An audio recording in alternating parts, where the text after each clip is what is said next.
好，大家好啊！咁就聽日啦，禮拜一，咁就講下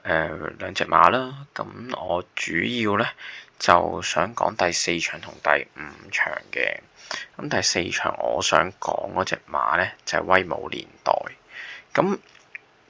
其實聽日咁就而家有多一個見習生10磅嘅見習生嚟到啦，咁啊開始喺即係而家季尾時段跑，其實都幾着數嘅，我覺得嘅，即係咁。但係當然啦，有陣時候見習生就係即係 P 牌就係 P 牌嘛，有陣時候佢陣上嘅表現係會即係你俾10磅佢，就係因為你覺得佢個技術未足以去handle 好多嘢，然後佢亦都要喺呢度生存嘅話，咁你就需要靠呢10磅啦，係啦，咁所以咁，但因為而家係季尾咧，其實佢揸住呢10磅咧，咁好多馬當個分跑到盡咗啊，然後亦都啲對手開始跑到有啲即係開始弱啊咁樣嘅時候，啲強手升晒上去咧，佢呢10磅係好用嘅。咁但係我自己就覺得即係佢有啲馬如果係過熱嘅話咧，就要大家諗諗咯。係啊，即係我就反而有時候呢啲10磅嘅熱門我就未必咁中意。係啦，即係我意思大熱啫，但係有時候因為好似呢場嗰個威武年代咧，其實即係我睇下聽日會唔會懶啲啦。如果太重，而家就大概4-5倍左右咁，因為幸運騎兵都孭咗飛嘅，咁我都覺得我自己嘅判斷就係4-5倍就合理咯。咁點解我覺得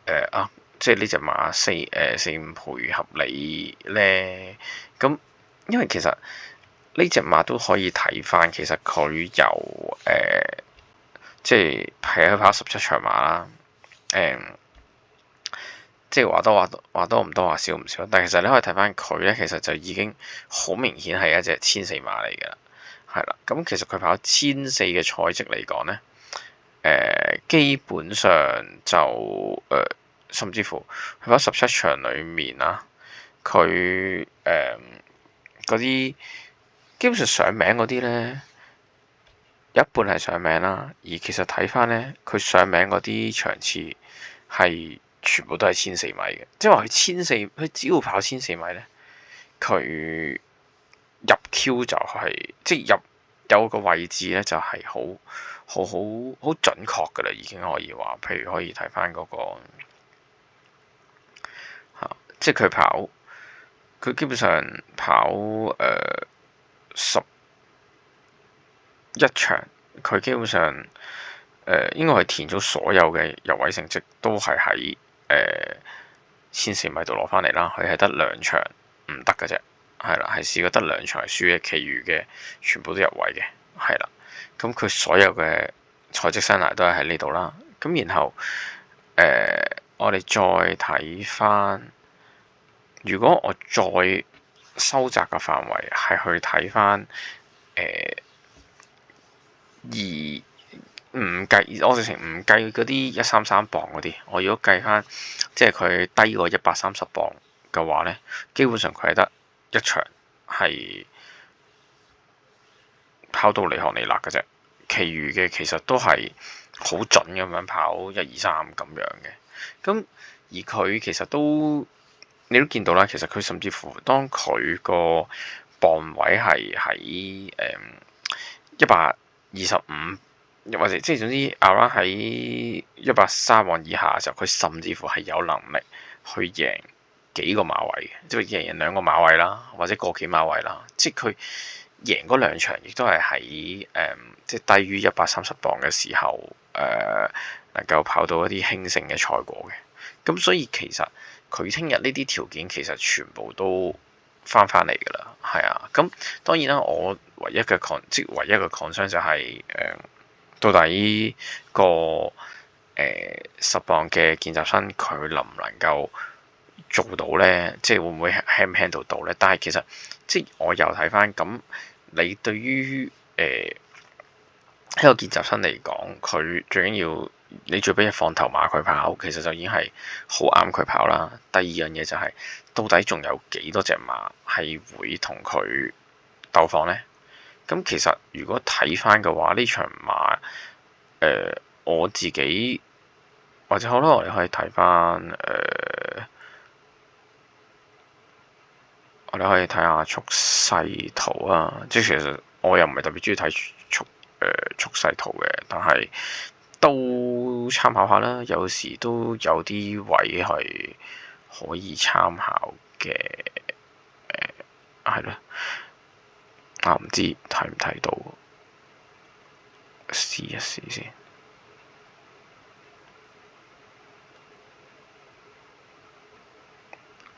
都唔得，係啦。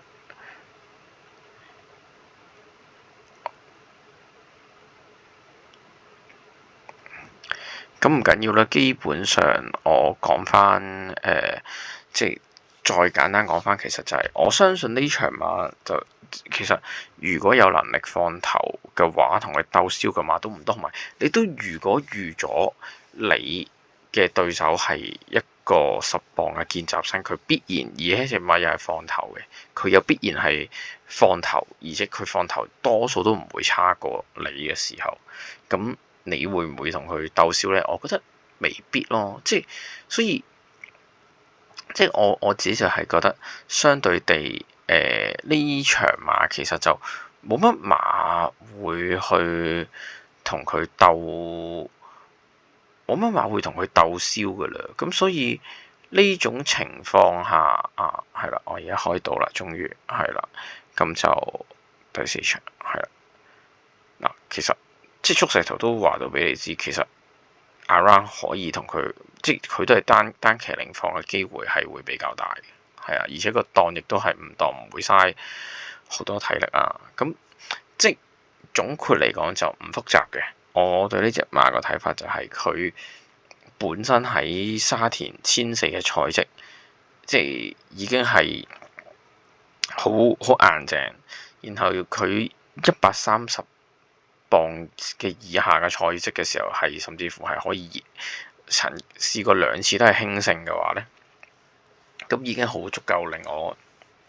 覺得有個支撐位。另外就係佢聽日好大機會係單騎領放，咁對於一個見習生嚟講嘅話，其實係會相對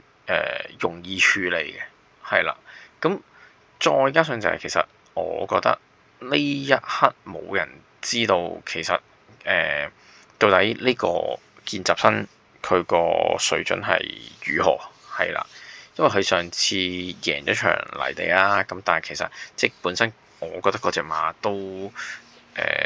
好有優勢啦，跟住即係都本身有啲超啦，咁再加上泥地對於輕磅，即我嗰陣時候泥地對於騎師嗰個如果你問我會揀嚟跑泥地揀一個磅數放頭嘅跑法，定係揀一個好騎師嘅騎功去比較個比重係重要啲？我會睇翻係磅數同埋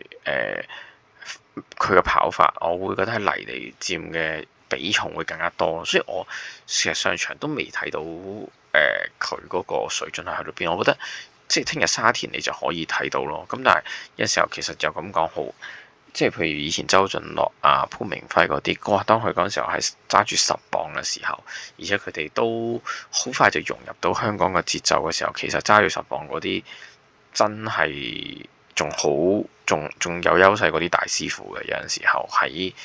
尾呢啲咁嘅場次嘅話，咁你唔知㗎。聽日其實可能佢都係呢個，有可能都會係呢種咁樣嘅情況。咁當然都有可能唔係啦。我哋都見過有一啲騎師係要見習騎師，佢未必唔好，佢只不過係要慢慢先開竅，慢慢先一路咁 pick up 上去。咁唔知啦，但係即係我撇除咗騎師嘅因素，淨係講磅數跑法再加埋隻馬嘅賽績嘅話，其實我覺得佢如果有4、5倍嘅話，都算一個唔錯嘅賠率咯。因為其實佢最大嘅對手當然係就係2號啦，咁上場贏完啦。咁但係一嚟佢啱啱先加咗頂檔啦，二嚟佢呢個8檔有陣時候就係嗰樣嘢，你唔知佢揾唔揾到遮檔嘅。係啊，有陣時候可能有啲困失攞唔到遮檔。再加埋加咗個磅嘅話，佢可能嘅面對嘅情況會兇險過1號好多。你1號其實冇嘢，好簡單，你出到閘，順利出閘，快閘，咁基本上佢嗰個感覺俾我就已經係左偏望偏㗎啦，係啦，咁所以呢隻可以留意下啦，因為其實其他對手都唔係好強啊，相對地，雖然都話。即係1、2、3號碼係好嘅，甚至乎係咯，即係1、2、3號，我覺得係相對地比較好嘅馬啦。咁即係講真句，都係啲識贏嘅馬啦。佢已經佔係啦。咁但係相對地個比重啊優勢就1號係明顯地好嘅，係啦。咁但係我都唔會忽視2、3號嘅，咁2、3號都好馬嚟嘅，係啦。咁但係譬如2、3號都一樣係頂磅，然係呢7、8檔呢啲唔係咁易攞到一個遮擋嘅馬嘅位置咯。咁所以我覺得可以再睇睇啊呢個。咁另外。除此之外嘅話，咁我就講埋第5場，係啦，我就其實睇同喜啊，係啊，咁呢場就因為係1200啦，咁其實就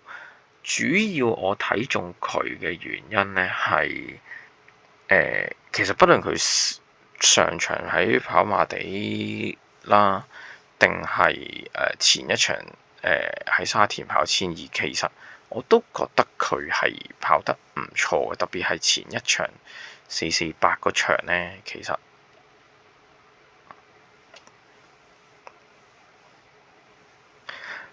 因為嗰場其實都睇到佢即係有機會就可以開翻短片嚟睇下，大家其實都值得睇嘅，我覺得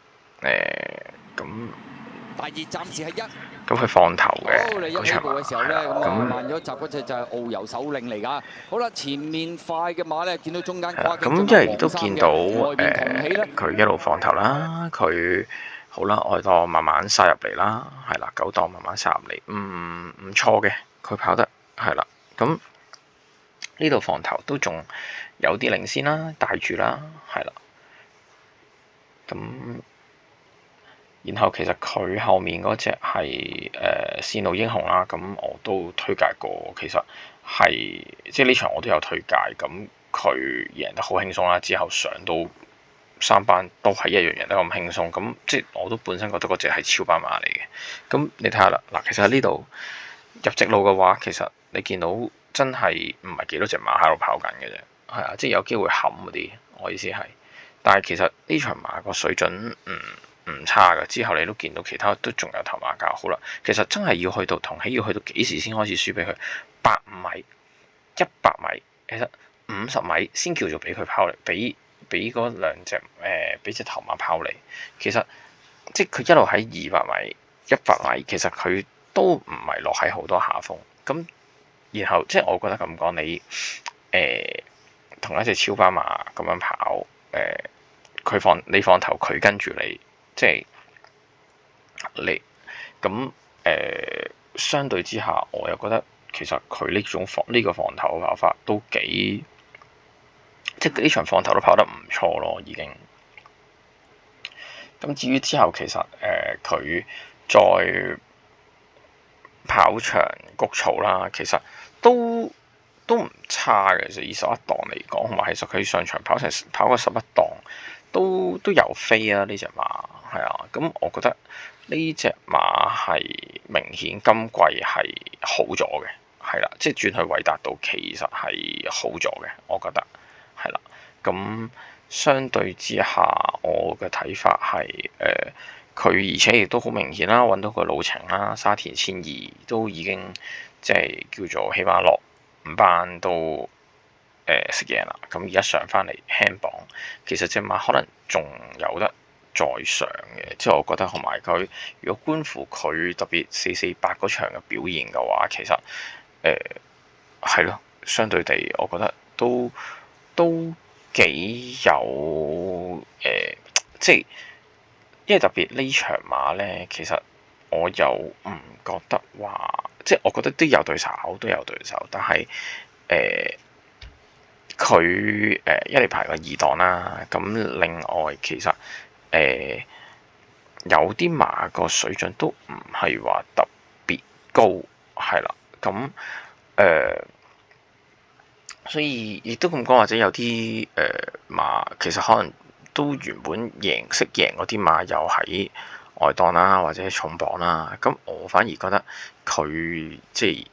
拎住個輕磅，又揸住嗰個對住線路英雄嘅賽績，我覺得其實佢而家特別都有翻9倍嘅話，咁我覺得都幾值得參與咯，呢隻馬係啊，咁所以可以留意一下啦。因為咁當然呢場其實有啲